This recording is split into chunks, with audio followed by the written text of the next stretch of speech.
حضرت فاطمہ الزہرا رضی اللہ تعالیٰ عنہا کی زندگی کا ایک بہترین واقعہ ہے، اسے آپ ضرور سنتے جائیے۔ عید آنے والی تھی۔ حضرت فاطمہ رضی اللہ تعالیٰ عنہا کے ننھے ننھے شہزادوں نے کہا کہ امی جان کل ہمیں بھی نئے کپڑے دینا، ہم پرانے کپڑے نہیں پہنیں گے۔ سیدہ فاطمہ الزہرا رضی اللہ تعالیٰ عنہا نے بچوں کو بہلانے کی کوشش کی مگر وہ اپنی ضد پر قائم رہے۔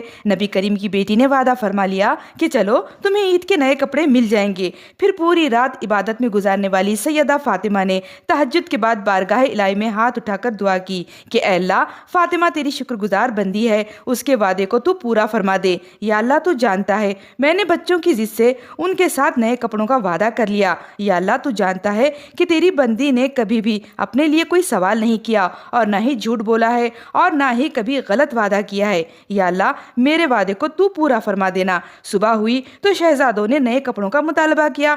سیدہ فاطمہ الزہرا رضی اللہ تعالیٰ عنہا نے فرمایا کہ میرے پیارے بیٹو، تمہارے کپڑے لے کر درزی ابھی آ رہا ہے۔ ادھر ابھی یہ بات ہو ہی رہی تھی کہ رحمت خدا بندی کو جوش آیا۔ جبرائیل امین کو حکم ہوا کہ جبرائیل فوراً میرے محبوب کی بیٹی کے پاس جاؤ اور اس کے شہزادوں کے لیے جنت کے 2 جوڑے بھی لے کر جاؤ۔